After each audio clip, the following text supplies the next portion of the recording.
I love D&D. I also love a good movie.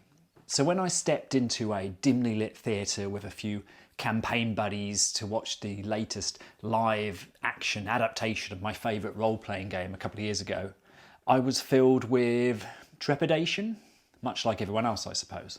But after 2 hours, my fears had melted away because 2023's Dungeons & Dragons Honor Among Thieves is a hoot. A warm, fun-filled romp that stayed loyal to the source material and the fans who love it. My sentiments were shared by both the D&D community and critics alike. Yet, poor box office returns mean that another dip into the rich pool of D&D lore is probably not on the horizon. Or is it? Regardless, today I'm going to put forth not only why we need another D&D film, but also what it needs to cover. And why the fact that it flopped doesn't matter, because, as Edgin would say, we must never stop failing, because the minute we do, we have failed. I'm Rob John, and welcome to my lair. Yes, it is a lair, I promise. To start things off, let's talk about why the first film failed to score at the box office. The main reason is timing. It was released at the same time as the Super Mario Bros. Movie, and who could compete with that? Plus, it was still in the shadow of the open gaming license fiasco.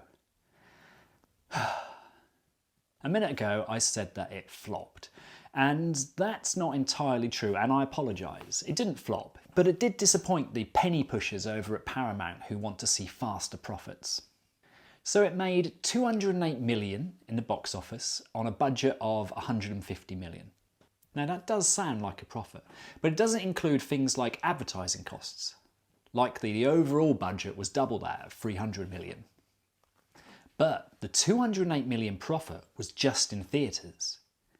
The movie has proved to be quite successful in the streaming world, and that's where things get interesting.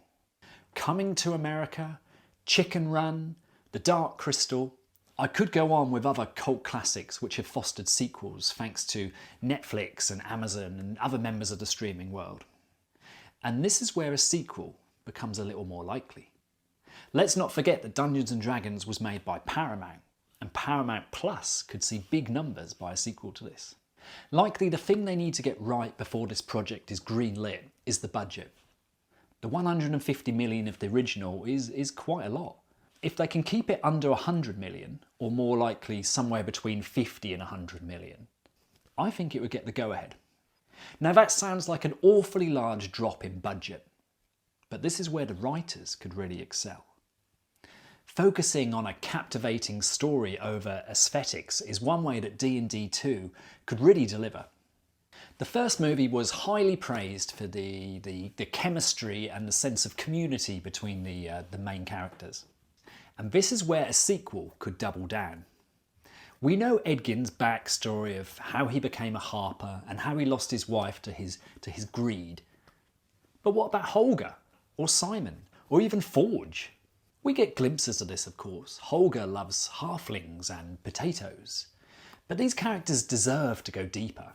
We should totally encounter Holga's tribe that she was cast out of, or explore deeper Simon's family connection to the legendary wizard Elminster.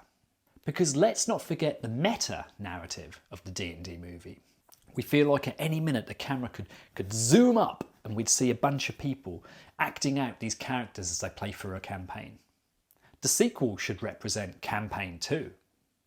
And if the players are bringing back the same characters, well, the DM had better have thought of some way to weave in some new character lore in order to keep things interesting. Speaking of characters, who should return? Surely the main four of Edgin, Holga, Simon and Doric, sure. Though I do wonder if the meta player playing Doric might want something different for Campaign 2. So having the same actress play a completely different character might be a nice little side-eye to what often happens at a D&D table. Now, one got the impression that Forge was actually a player from a past campaign. Maybe the player who once played Forge wasn't around for this campaign, so the DM wrote him in as a villain. Now, what if that player now wants to return? How would the DM and indeed the rest of the party fit him into the story if he's become good again? how would the players trust him?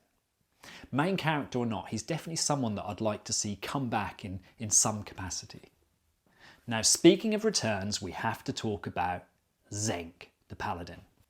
This fan favourite was obviously an NPC that the DM threw in to guide the party, but of course, all the players hated him. Now, my head tells me that he should return for a much bigger role, but my heart also says to me that you can't have too much of a good thing. And perhaps it'd be better to take the less is more approach and use him sparingly, as the fans love him so much. Now, Kira. Now, she's a character that we could omit entirely, I believe. It would be easy to do. We could say that she's, I don't know, studying to become a wizard over at Strixhaven. Because I really think that the story arc should be taken away from Edgin this time. And removing Kira from the picture might help to bolden the other characters and bring them to the fore a little bit more. Now, speaking of Edgin, perhaps now is the time that we fully understand what his class is. On the surface, he's a bard, but in actual reality, he's probably a rogue. But it'd be nice for the writers to finally put some closure on this, so that the fanboys in Reddit forums can stop arguing for once. Maybe he becomes a bard when his lute playing manifests some sort of ancient magic. Who knows? Oh, the other character who should return, the ultimate fan favourite, the one return we must have, and can be summed up with just one word. Jarnathan! Bring him back. Hell, make him the main character. I love that big bird.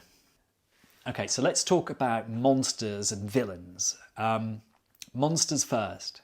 Last time around we had some absolute classics. There was a dragon, we had a mimic, displacer beasts, gelatinous cubes. We want more. Personally, I'd like to see a beholder. Bringing this to life on the big screen would be both awesome and terrifying in equal measure, I'm sure. And another one which is obvious in the wake of Stranger Things and Baldur's Gate 3 is Mind Flayers. Let's see those. The big question, of course, the BBEG, the big bad, the head honcho, the master of disaster. Well, we could continue with the Thay Lich, Zaz Tam, though it'd be nice perhaps to put that on hold and pivot slightly for the new campaign. There are other famous bad guys from D&D lore to tap into. Asarak, for instance, though perhaps another Lich would be repeating things slightly.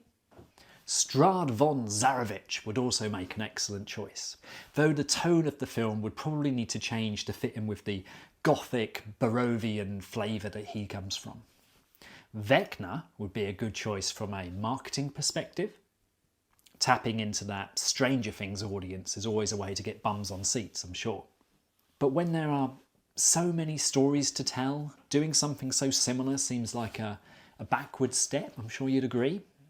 Personally, I believe the BBEG this time around, and for the whole story, needs to be epic. A world-destroying calamity needs to occur. Maybe Tiamat, mother of chromatic dragons and probably one of the most beloved D&D monsters, needs to resurface. Hell knows what that would do to the budget though. But there are so many different ways where you could take this D&D sequel. The writers must be chomping at the bit to have another crack at it. In summary, I believe that this D&D movie sequel needs to be treated much more like a campaign than a one-shot.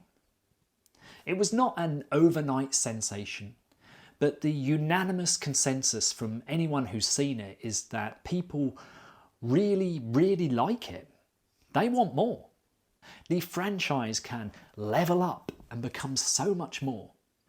We just need some exec in some office somewhere to tick a box and greenlight this thing. Thank you for watching. I'm sure that you have your own ideas and comments on what a D&D movie sequel should be, so please put them in the comments box below. And if you want to see more videos like this, then please subscribe. Cheers.